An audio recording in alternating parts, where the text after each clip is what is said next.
do. I'm really excited for tomorrow pregame.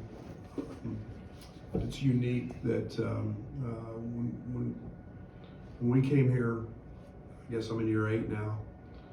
The idea of raising banners, cutting down nets, and handing out rings was the goal, was the dream, and we dream really big in this program.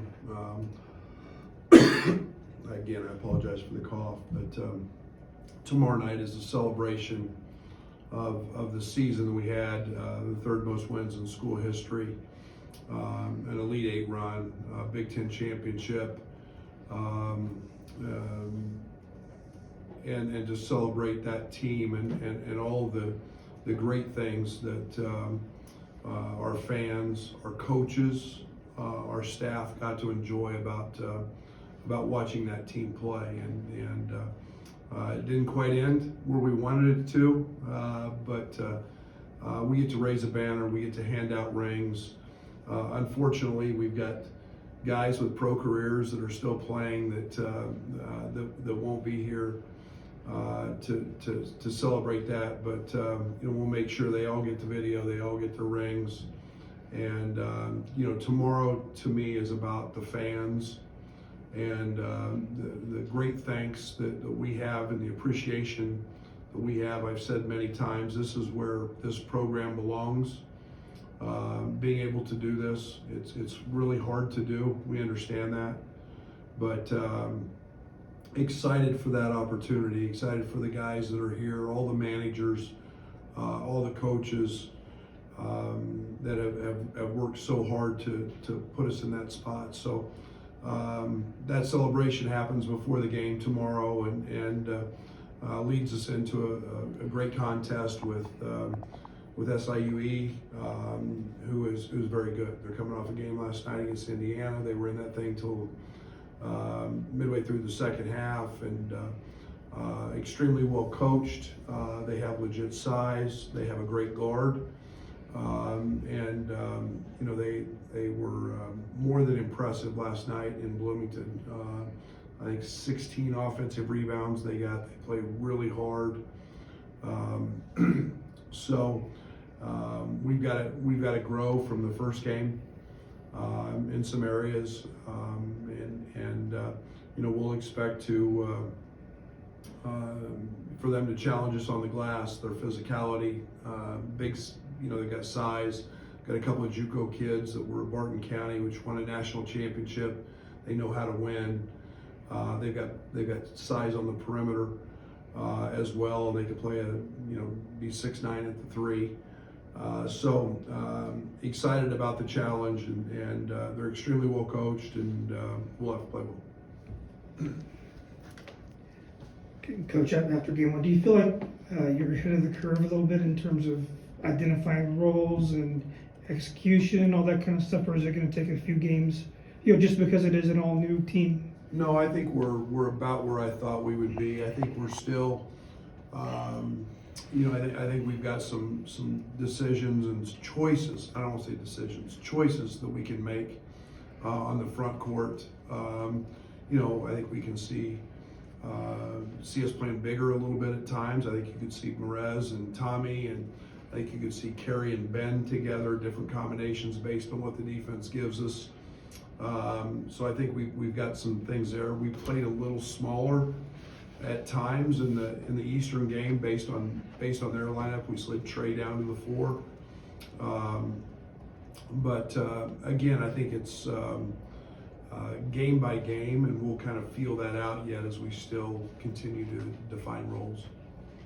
How much confidence do you have in Tommy right now? It seems like he just opens up so many different options for you guys offensively. Yeah, I mean, Tommy was a couple of threes away from having just a stellar night, and the thing Tommy does is he can elevate with passing. He's been one of our best 3-point shooters statistically throughout practice. If he gets 6 of them, if he gets 10 of them, if he gets 12 of them, I'm all in. I think he's gonna make him. I think it allows us to space him in corners based on matchups, and then you saw what he can do in a post. Against double teams, had a couple of nice assists and nice passes, and his versatility on that end is a tremendous plus. But again, he's going to see legit size tomorrow night, which he did not see the first night. Did Draven make defensive improvements throughout the year, and that's why his minutes went up at the end of the year, or did he make a big leap in that regard this offseason? Both. Draven had maybe, and I'm not trying to be critical of him, Draven hit a freshman slump in January last year. He was just struggling, and he buried his nose into work and kept working. The problem we had with Draven was his hands. He was reaching, he was in foul trouble on a team that didn't foul very much. He was hurting our team because of his fouls, and therefore he was trying to be physical. He was almost trying too hard, and then something clicked a little bit later in the season, and he just got. I think he started to believe in the weight room that he could chest people and not have to reach, and then he's continued that, and he's very strong. He's anticipating better. He understands coverages better. So that freshman to sophomore thing is very true as well. Brad, with Tommy, his ability to facilitate the things you talked about offensively, but it doesn't seem like he would give up much on the defensive end, given 7'1" and can play around the rim. Does that remind you of anything you've had in the past, and what's that allow for you to do? I don't know if we've had anybody like him. Maybe go back to Georgie a little bit in terms of, but he's so much bigger than Georgie. But have the ability to pass, have the ability to be versatile. Georgie was more of a block player than Tommy is. I think Tommy can be one of the best shooting bigs in the country, and that wasn't G. But we truly haven't had one. Then Kofi was the wall. Kofi was just massive and did things differently. But that's why we're playing a little bit the way we're playing, and the 5 out, and it opens things up, and he gives us a nice luxury to play in the pocket and post ups and pick and pops. He's got the whole game. Yes. You mentioned front court options. To have maybe two very distinct bigs and Tommy and Merez, what does that allow you to do? They definitely have different strengths. Yeah, whatever the game needs, whatever the game calls for, we can get to it a little bit. And I think we'll eventually be able to play both of those guys together some.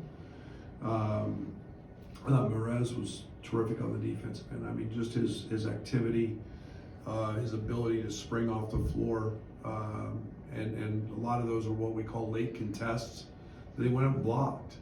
And when you can put, when you can challenge people at the rim like he does, it's different than Tommy, because Tommy's more vertical, just in terms of his body. Excuse me, guys. You got a tickle going. It's good. But they're different, but it gives us a nice diverse package. Coach, 20 minutes for Will Riley in the first game. I don't know if you can make much of that because of the score, but is that about right for him, or you want him out there on the court a little bit more? No, I'd like to see him on the court a lot. I think it's defining roles. I think we get tremendous productivity, obviously, from him. He's efficient.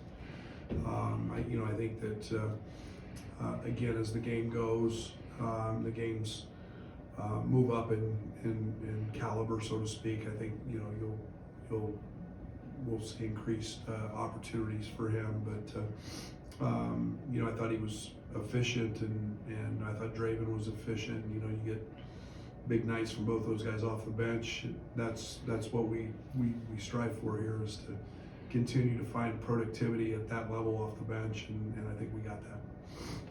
This one, Perez again, did 6 blocks. Did you anticipate him being as much of an eraser at the rim that he was, or was that? No, we know he can really jump, and but I think it was great timing. I think it was the a little bit them, maybe not having a true post up guy that he had to be occupied with, so to speak. That'll be a little bit maybe different look tomorrow night. But the way we play, and in our drop coverage, and those options are going to be there. And he's just he's a bouncy kid and great timing. Yeah, that shot chart, philosophically, we know is what you want, but when things start to ramp up, how repeatable do you think that can realistically be? I don't know why it should be any different. I hope it's that way. I hope, I thought we missed 9 open threes that we should have taken, and we did, and we drove it, and we don't want to do that. I think we can be a really, really good shooting team. I think those opportunities are there. I was disappointed in our offensive rebounding in the second half. We got 50% of our misses back to first. In the second half, we got content because we made a few. Thought we were going to keep making them, and we can't do that. We can't relax. We've got to be the best offensive rebounding team off of a three-point attempt in the country, and we work on it daily. So, and then we got guys who can get in the paint. The coverage determines a little bit of what those things look like. Drops, Eastern trapped, and hard edge. KJ just took what he gave and got the ball out of his hands. But we'll see every game. But I'd hope it's pretty close. Coach Tommy mentioned maybe he was more of a traditional pick and roll guy the last few years. Had you guys already seen in his game that he could be more versatile? And then was he excited when you asked him to start doing more of the passing and the shooting? Yeah, I think that was one of the things that we were able to really dive into and film in the recruiting process, was his ability to shoot it. And he was 2 or 3 attempts a game, but his ability to step out and shoot it was highly efficient. And we were like, we just need to tap into this. And again, it's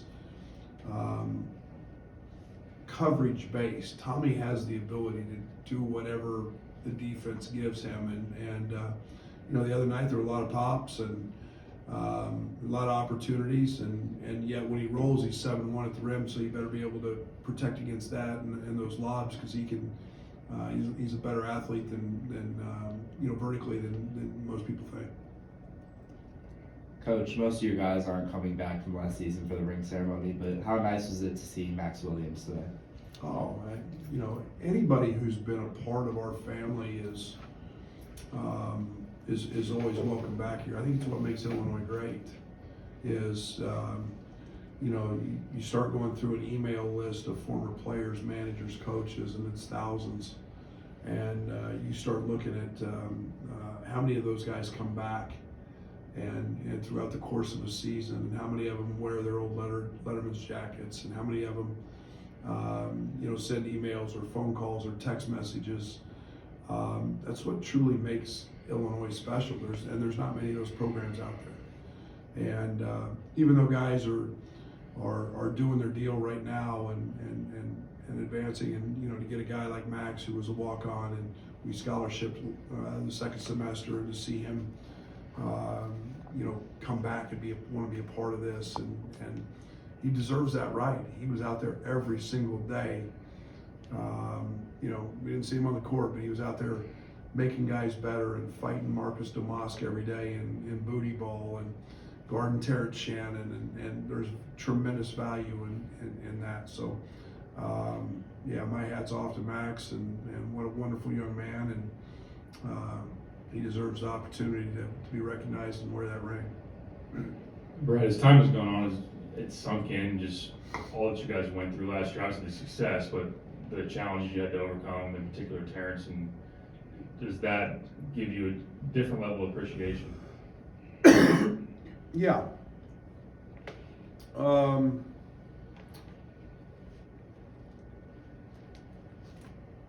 maturity of that group was really special. The quality of the person was really special. There was genuine excitement, care when somebody else did something good. And it didn't matter if it was Marcus getting his one night or Coleman getting his or whoever it was, there was excitement for that. And that permeated through that locker room. And you go a man down in Terrence's situation, and they didn't blink. And I mean, in terms of doubting that they had the ability to rise to the next deal. Now, you don't lose a first-team All-American. You don't lose arguably the best season in Illinois basketball history numerically. You don't replace that with one guy, but as a collective group, they fought and competed. And you know, if I have a disappointment, we were 1 weekend short, because I do think we were a Final Four team that just had a bad day against the best team in the country. But I feel for them not being able to make it to the last weekend. But all in all, it was an incredible group. It was so fun to coach. That team was fun to coach. They had great personality and came from sources that most people don't think about. You know, but it was a special year.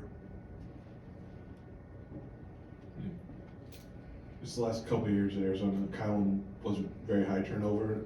Was the opener maybe a little bit of exhibition? Was that a blip for him? I mean, I don't know what's maybe kind of. I hope so. We're playing different.